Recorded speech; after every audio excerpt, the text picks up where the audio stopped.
If you feel the need to tell everyone everything about your life, and you say that you are an open book, and you think that you are confident, and you are emotionally honest, you're actually doing that because you have unresolved trauma.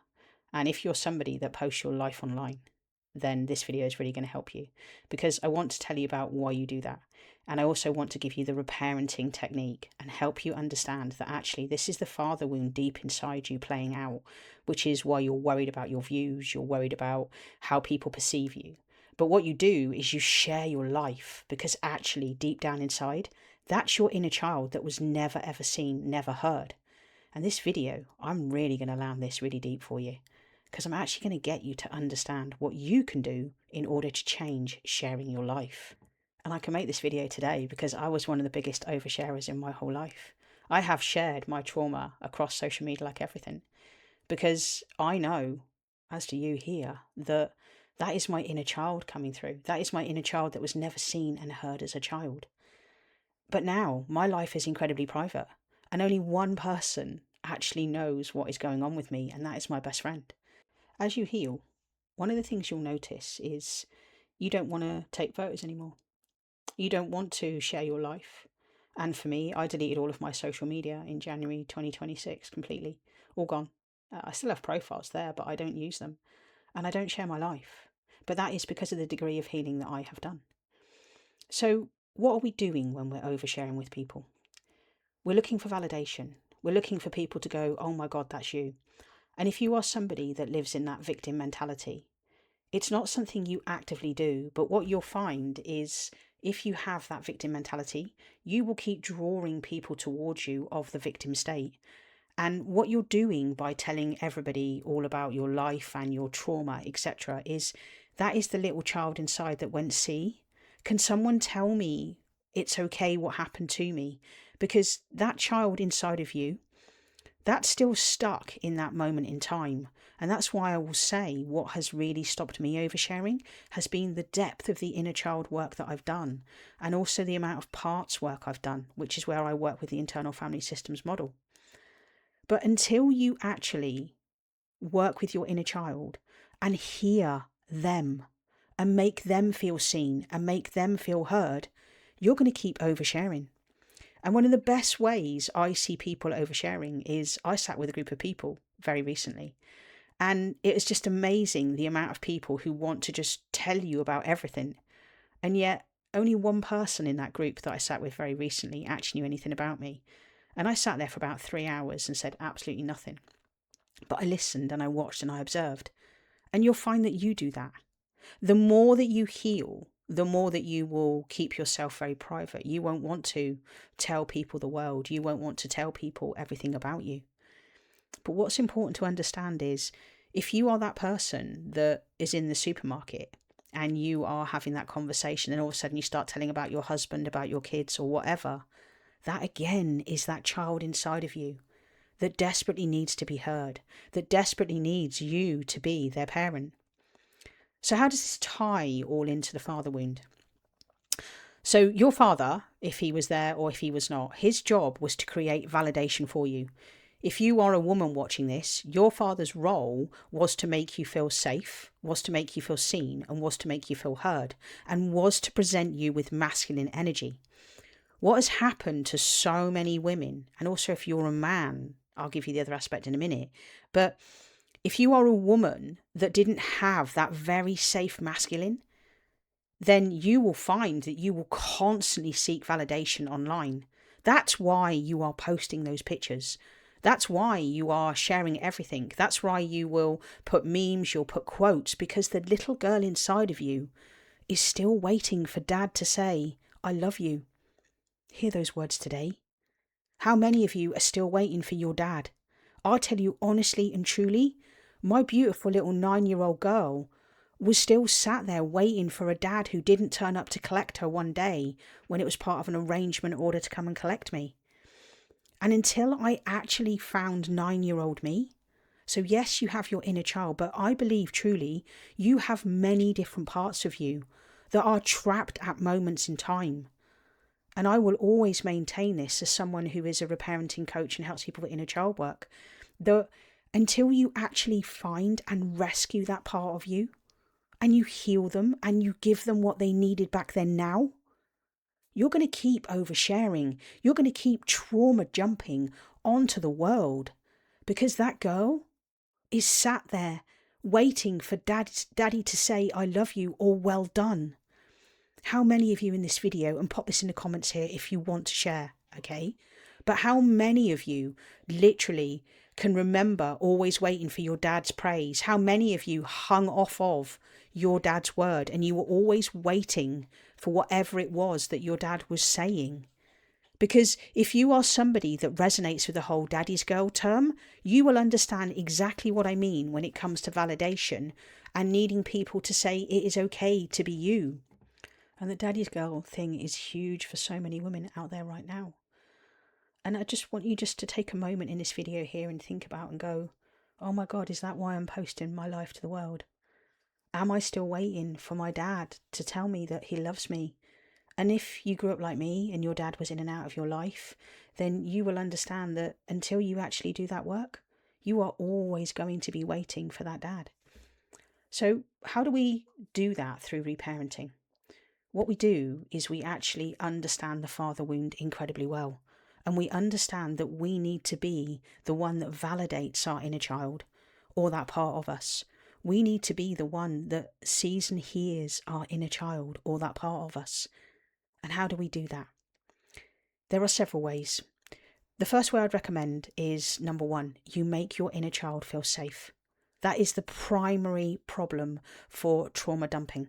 That is why people overshare. It's because you never felt safe back then and you're still seeking that validation right now for what happened.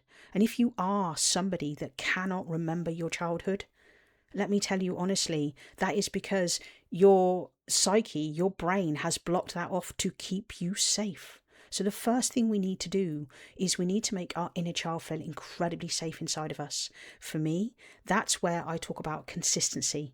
Consistency creates safety for the inner child. And that's why I created my inner child reset as a way to help people within 30 days make their inner child feel safe. So step one, when it comes to reparenting, we have to make our inner child feel safe inside of us. That will be the primary reason why we are oversharing with other people. Okay. The second thing we do is we become that parent that we always wanted, but we never had back then. And this doesn't mean that your parents did a really bad job. Okay.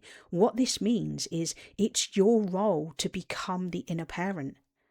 It's your role to actually listen to your inner child and understand what they needed. And I want you to think back now. Is there a moment in time as you watch this video where you can go, oh my God, yeah, Kel, I get it. And I want you to think about, was there a time where you truly felt not seen and not heard? Because if that's true, and if that's coming through in this video to you, then I want you just to jot that down on a bit of paper. And your job is to go back to that moment in time. And what I want to share with you is that whatever your memories are, you can change those. Because if we have energy attached to a situation in our past, that's going to keep playing out in our lives. And I said this with some friends I sat with very recently, I've never been a fan of when therapists tell you to go back to the earliest time. I am always somebody, and if you work with me in one-to-one sessions, you'll understand. Let's go to the moment in time that has the highest energetic charge. So when was the time that you felt not seen and not heard? Your job, rework that, revise it. And I said this to my friend yesterday. If you could go back and redo that moment in time, how would you do it? How would you do it so that you felt seen and heard in that moment? Right now in the collective, so many people are working through this seen and heard wound. And that is the inner child. And again, that's why you're sharing your life on social media. That's why you're checking your likes, you're checking your views, you're constantly putting stories up. You're saying, look at me, look at me. You'll stop doing that the more inner child work you do. So step one, make her feel safe. Be there for her. Get up with her in the morning. Get up with her at night. Do things during the week. The more physical things that you do with your inner child, that's what is actually going to make the difference. That's where it's really, really going to land for you. When you're like, yeah. Because the moment you start to see that little girl inside of you, that's when things are going to change. And if we take this from the male aspect and we think about a man and we think about how he wasn't validated, he wasn't seen as a child, the man, he will constantly attract mothering figures to him all of the time because he wants a mother to be able to witness and understand his journey. But there is also his inner boy that is waiting right there for him to be rescued. And when it comes to working with your inner boy, what is important to understand is that you are there for them. You show up for him because repetition creates consistency, which creates safety. And the inner boy, more than anything, when you find the inner boy inside of you, he will probably be shut down. He'll probably be kicking a stone, kicking a rock, and just be, yeah, whatever. And that plays out in your life as someone who is checked out. So if you are someone that isn't oversharing, but you are really checked out, but when you do get the chance and you are a man, then you do go very deep, again, that's a trauma response. So when you think that you sharing your world is amazing and incredible, I want you to remember that access to you is a privilege. Like me, nobody knows anything about my life at all, only my best friend. I don't feel the need to share my life because of the work that I've done. Because I spend so much time with my inner child every day. I get her up every morning. I do stuff with her throughout my day. I do things I put her to bed at night. I read stories to her. That's where you're gonna really stop opening up and sharing your life. And that's what's gonna really change. And then the third step, again connected to the father wound. Find the part of you that actually needs that validation, that actually needs that attention consistently put on them. And that part of you, like it was 9-year-old me, that part of you needs specific work. And that's where I say parts work is the game changer. And I'll tell you this now, parts work will be the number one therapy people go to in less than 5 years' time. For those of you doing your CBT, your DBT, etc., parts work, when you get it, that's where your life changes. That's what I share in my school community. That's why I'm trained to do parts work. Because for me, that's where I really, really have healed. And when you think about parts work, if you are somebody that has ever used these terms, there's a part of me that feels, there's a part of me that wants that, there's a part of me that doesn't. There's a part of me that really wants to go out today, and there's a part of me that wants to stay home. If you use that language, parts work is the game changer for you. I do have a beautiful, gorgeous little workshop I put together. It's just 1 hour and it costs $9. And it really goes deep into the father wound massively for you. I'll pop a link below in the description. Watch it. You will understand so much about the father wound and you'll understand how it's playing out in your life. Because, like I say, when you heal the father in you and you find your inner child, you make her feel safe. You listen to that part of you that was never heard. And you can have many parts of you that were never heard. When you do that, then you will stop meeting people and telling them your world. And then you'll lock down your social media. And probably like me, you will delete your social media. And I don't even take photos of myself. I don't take photos of anything. I took 2 photos in April this year. I took 2 photos on my Google. And I've only taken 3 photos of me all year. And they were all for my website, for my website manager. And when you are healed, you're not being secretive. You're being private. Because you understand access to you. Please hear this. It is a privilege. Nobody needs to know about your life apart from the people that are in your circle. I hope you've taken a lot from this video.